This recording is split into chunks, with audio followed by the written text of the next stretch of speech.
With the 29th selection in the first round of the 2009 first-year player draft, the New York Yankees select Slade Heathcott, an outfielder from Texas High School, Texarkana, Texas.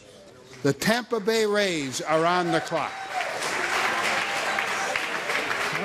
All right, so Slade Heathcott is the outfielder from Texas that the Yankees decided will go with at number 29 overall, a five-tool guy. What more can you tell us? Are you surprised he hits left-handed in that ballpark? No, I'm not. And again, I think going back to what Harold said, this is a good pick because they will have a chance to develop it. I think it's a good move for the Yankees to go get a young bat that has got this kind of ceiling. This guy's got a lot of talent, a lot of tools. Hit, power, he's a runner, he's a plus defender. Guy's got arm strength, good body, good-looking kid. It's a high risk versus reward here. He's got some issues that were off the field, but he's got those things cleared up with the family and all, and he's ready to go play. But when you look at the tools, there aren't a lot of guys with better tools than this. He's kind of a Josh Hamilton look, a little smaller guy. But I'll tell you what, this guy can sure hit. I think it's interesting with the Yankees because so often they have the rep that they're not going to develop players. If you look at the run they went on with Jeter, Posada, Rivera, Pettit, all those guys came out of the organization. That you got to get beyond that, people. They developed in their minor Damon league system. Oppenheimer, that group down there, they've done a great job scouting the prospects, scouting the high-ceiling guys, and willing to take those chances. Yankee fans watching this broadcast right now already kind of wondering about Slade. As you watch the video, guys, that's a Red Sox jersey he's wearing. What is this about? Hey, that's one of those Cape Cod deals or one of those leagues you play in. The technology, clean that off. Clean that off. He'll run real quick. The first round you know what they pick do for the like? Yankees. He's on the left side of the plate. Yeah. The way that ball's jumping in that ballpark. Is that something they would honestly consider? They would think about that? Well, I think you got to draft according to the ballpark you play in. I really do. I mean, you look at what the Giants did with pitching. You look at how the Twins for years drafted athletic guys on that. You got to play on the carpet. I mean, I think you got to draft according to your ballpark. I think all things being equal, you are going to look at the type of player that's going to fill your park. And I think, again, you saw it with Donovan Tate in San Diego. We need some athletic guys, somebody who's going to cover that big outfield. You've got a short porch in right field. With the final selection, number 32, in the first round of the 2010 first-year player draft, the New York Yankees select Ceto Culver, a shortstop for Rondecoy High School, Rochester, New York. There will now be a 5-minute break, after which we'll return with the compensation round, and the Houston Astros will have the first selection. Thank you. Ceto Culver, a shortstop, ranked number 168 on Baseball America's Top 200. Let's send it to Jim Kells and Jonathan Mayo for more on Culver. Guys. Yeah, an interesting pick here for the New York Yankees, Greg. Culver, at least sort of regional guy. He's got some tools, switch hitter, bat speed, better from the left side of the plate. I think some people aren't sure that he's going to be able to stay at shortstop, and maybe a move to center field will work the best for him. I did hear, Jim, some questions about his overall effort at times on the field, and I know that concerns scouts sometimes. I think it does too. What they're getting here is a quality athlete. He's also 94 miles an hour at times off the mound. There's a raw athlete there. You can make something out of him. Teams usually have a pretty good idea of the players in their own state. You're not usually thinking Yankees are going to draft a guy from upstate New York. Real interesting guy. Huge blow to the University of Maryland, which is trying to rise up in the ACC. They get a good recruit in this guy, and now they're watching TV and see the Yankees take him in the first round. If any team's going to sign their draft picks, it's the Yankees. So bye-bye Maryland. The New York Yankees have the next pick, and it's my honor to introduce C.C. Sabathia and C.C. Sabathia III, and they will make the Yankee choice this evening. C.C.? Thank you. With the 30th selection of the 2012 first-year player draft, the New York Yankees select Ty Hensley, right-hand pitcher from Edmond Santa Fe High School in Edmond, Oklahoma.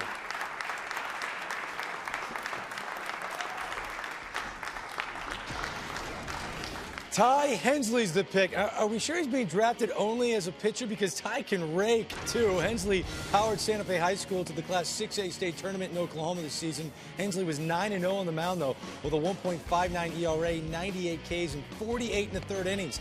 But he's a switch hitter. 461 batting average, 10 home runs, 42 RBIs, one of the better two-way athletes in this draft. Well, you remember talking about Dylan Bundy? Same league. All right, that's Dylan Bundy, and this is a heck of a league they got going down there. But I love this kid, and I know John Hart and I were watching him on video today, and John, he jumped out to you like, whoa, hold on one second. Well, again, you look at it, Harold, you mentioned Bundy and Bradley and these Oklahoma kids. Look at that, 6'4", 220, it's what they look like. He's got an ultra-quick arm, super fast arm. He's got a major league body right now. This kid's going to be, he's going to be a durable guy that can go. He already has the makings, not only the plus fastball, he's got the plus breaking ball. Delivery, quick arm, all of that, you know, you look at it, this is the type of guy that you want, a high school, upside, right-handed pitcher. Yankees got a good one. The 26th selection of the 2013 first-year player draft, the New York Yankees select Eric Jugailo, a third baseman from Notre Dame University, South Bend, Indiana. With the 32nd selection of the 2013 first-year player draft, the New York Yankees select Aaron Judge, a center fielder from Fresno State University, Fresno, California.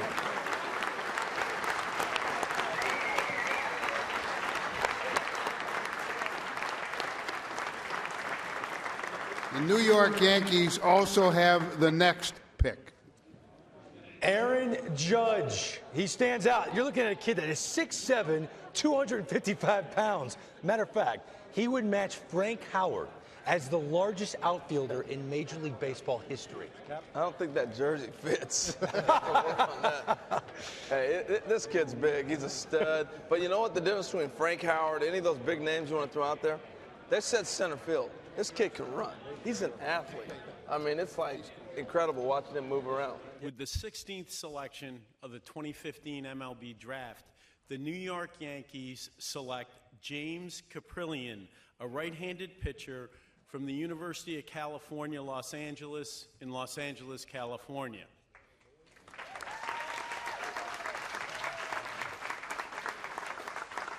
The Cleveland Indians have the next selection. Safe bet to go with a UCLA right-hander. Bauer and Cole working out so far in 2015. James Caprione, 6'4" righty to the Yankees, and he's in our draft spotlight. James Caprione, UCLA, right-handed pitcher. Before a game, you can never go wrong with like some AC/DC or some Leonard Skinner or something like that. I like Clayton Kershaw, the way he attacks the game, plays the right way, plays for the right reasons. If I had a rap name, it would be like Grandmaster Cap. Listen up, grind time, too raw for the crew that I get to find. I'm done. Cut. What a career this right-hander has put together at UCLA. Caprione was a dominant reliever as a freshman on the Bruins College World Series championship team for the past 2 seasons. He's been their #1 starter. Back on May 15th, he combined with David Berg to throw UCLA's first no-hitter in program history, which is unique considering the guys that have been in that program. Jim Callis standing by. Caprione, where do you project him someday in the big leagues? I see him as a future #3 starter, and I think he could get there pretty quick. He was on Team USA, the college national team last summer, with guys like Carson Fulmer, Dylan Tate, Tyler Jay, Kyle Funkhauser. Doesn't have their stuff. It's not that kind of overpowering stuff, but he's a 4-pitch guy with better pitch ability than all of them. And if you look at our board, the MLB.com board here, if the top right-hand pitcher is available, you'll see we only had him at #9. And yet he's the 3rd guy off the board here taken. And I think it's because of that pitch ability. He's a guy who can get to New York very quickly, tremendous track record of performance, very good reliever on UCLA's national championship as a freshman. He's been their #1 starter the last 2 years, very effective on Team USA. I think you're going to see Grandmaster Cap in Yankee Stadium very, very soon. I did not expect to hear Jim Callis say that. You look at Caprillion's numbers with UCLA, 10-4 ERA, barely over 2, 114 strikeouts in 106 2/3 innings. James Caprione, drafted 16th overall by the New York Yankees. Now the Cleveland Indians are on the clock. This is a guy that has a fastball that usually sits between 89 and 92, but they say that fastball has pinpoint control.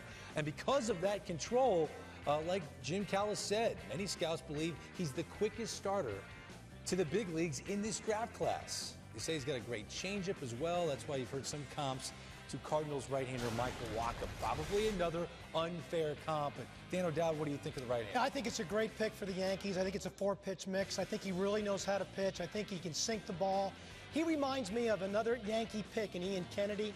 I think he will get to the big leagues relatively quickly. I think he has a chance to be a solid contributor in a major league rotation. Yeah, I like the pick also. I actually kind of half expected to hear Caprillion's name floating up closer to the top of the first part of the first round as the year went on. A little moderate helium. We're not going to go just because he was consistent as just about anybody. Fulmer was the most dominant, but week in, week in, week out, Caprione every Friday night for 2 years has basically given them a chance to win. It's not sexy, he's not going to blow you away, but he's going to get to the big leagues quickly, and he's going to be a starting pitcher. The 18th selection in the 2016 MLB draft, the New York Yankees select Blake Rutherford, an outfielder from Chaminade Prep High School in Canoga Park, California.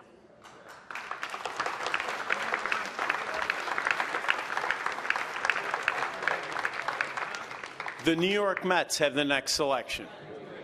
Well, here's another UCLA commit who's having a great draft night. Like Mickey Moniak, Blake Rutherford is a lefty bat who throws right-handed.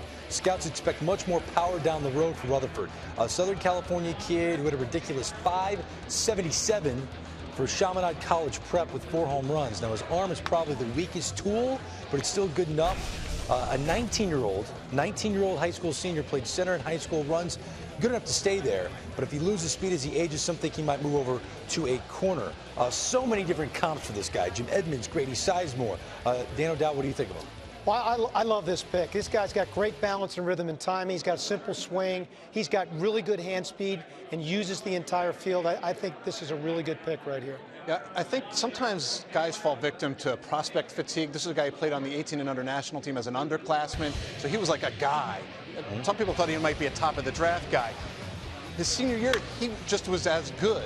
He didn't necessarily get better. So a guy like Mickey Moniak, was maybe behind Blake Rutherford. He improved. The guys who improve maybe move ahead. Blake Rutherford didn't get worse. He didn't back up. He just kind of stayed the same. And sometimes a guy gets seen so much that you have that prospect fatigue, and it kind of hurts him, even if it's unfair to the kid. Yeah, and same's okay. It's okay if you're consistent. He's really good. Yeah, okay. With the 16th selection, the New York Yankees select Clark Schmidt, a right-hander from the University of South Carolina, Columbia, South Carolina.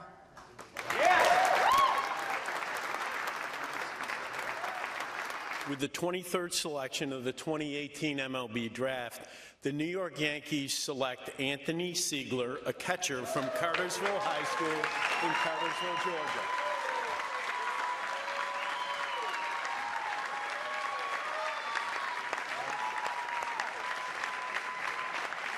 The Chicago Cubs have the next selection.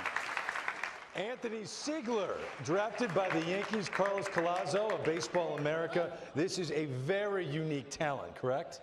Oh, definitely, yeah. Anthony Siegler, the first thing that comes to mind is he's an ambidextrous guy. He can throw from the right side and the left side on the mound. Gets up into the low 90s from the right side. And if he made it to college, he'd be a fantastic player affecting the team behind the plate, on the mound from both sides. But his pro future is going to be behind the plate. He has fantastic defensive tools, a strong arm. He was the starting catcher for USA Baseball's team last summer. And he's really hit everywhere he's been. This spring, he hit from both sides of the plate. He's a switch hitter as well. And I really love this guy's work ethic and mentality and makeup. Yeah, thank you, Carlos. All the scouts love his bat, and they think that he's going to grow and have more power. He had 13 home runs this season. I mean, ambidextrous. How unique is that? Cool is that? Yeah, committed to the Florida Gators, but it's so cool. You did a breakdown tape. What does it look like? That's exactly the reason we have to do the tape, because you have to see it to believe it. Look, yes, he's going to be a catcher. And I love all the swagger he's got, but he can catch and throw. And, the biggest frustration the Yankees have kind of had right now is catching the ball and throwing. But he does a great job of framing, all the things he does. But you think that's impressive? I want you to see him hit from the right side, and he can hit from the left side. But can he pitch both ways? Here he is left-handed. Now he's got as high as mid-80s. Low 90s left. Real. All right. Here's getting a left-handed hitter out. This is not flipping the lens like we sometimes like to do. And this is him pitching right-handed. He's got about 93, 94 throwing right-handed. But he's a catcher at the end of the day. I think the pitching days might be over. When you throw like that and you can swing the bat from both sides, young man, you're going to be catching. Yeah. So pretty impressive, though.